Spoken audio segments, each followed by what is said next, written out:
চোৱা নাই আহিছোঁ আশা কৰি মই চাব পৰা আশাই নাই আমি একো ন্যায় নাপালোঁ আজি এনেকৈ চাব আহিছোঁ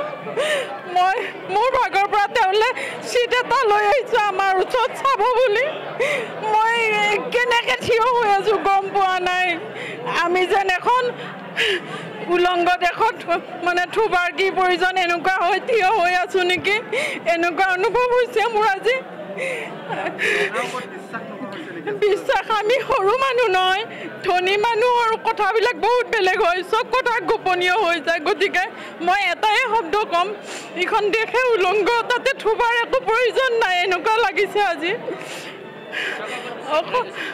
চৰকাৰৰ ওপৰত বিশ্বাস বৰ্তমানেও হেৰুৱা নাই আৰু এমাহ সময় দিছে আকৌ আঙুলি মূৰত গন্তি কৰিম আমি আজি চিনেমাখনত যেনেকৈ আমি আঙুলি মূৰত গন্তি কৰি আছিলোঁ তাৰিখটোলৈ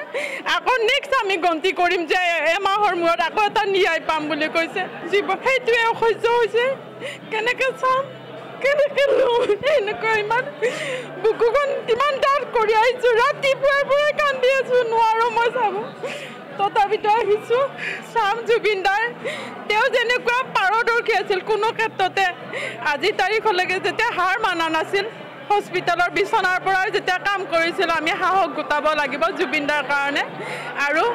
মই এইটোৱে জানো সৰু মানুহে ন্যায় বিচাৰিলে একো অৰ্থই নাই যিবিলাক বিয়াগুম মানুহৰ আগত আমি একোৱে কৰিব নোৱাৰোঁ তথাপিতো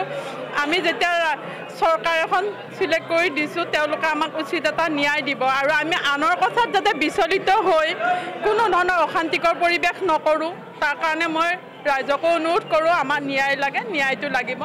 ন্যায় দাদা ইতিমধ্যে পাইছে আমি জানো ন্যায় পাইছে কাৰণ ৰাইজৰ ইমান সঁহাৰি কেতিয়াও সাধাৰণ মানৱে নাপায় আমাৰ নিচিনা কোনো সাধাৰণ মানৱে আজিলৈকে পোৱা দেখা নাই এই বিশ্ব ব্ৰহ্মাণ্ডত আজিলৈকে হোৱা নাই বা আগলৈকে হ'ব বুলি মই নাভাবোঁ গতিকে দাদাই পাইছে ন্যায় তথাপিতো যিখিনি তেওঁ অন্যায় কৰিছে তেওঁৰ লগত থাকি অন্যায় কৰিছে সেইখিনি আমাক লাগে বুলি মই বিশ্বাস কৰোঁ সকলো মানুহে এইটোকে আশা কৰি আছে গতিকে আমি সাহসেৰে চাব লাগিব তেওঁৰ সকলো যিবিলাক বস্তু আছে আমি জীৱন্ত ৰূপত ৰাখিব পাৰিব লাগিব আপোনালোকৰ সহায় সহযোগিতা সদায় অসমবাসীয়ে কামনা কৰিব ৰাইজে যেনেকৈ বিচাৰিছে তেনেকৈ জুবিনদাক আমাৰ মাজত আমি জীয়াই ৰাখিব লাগিব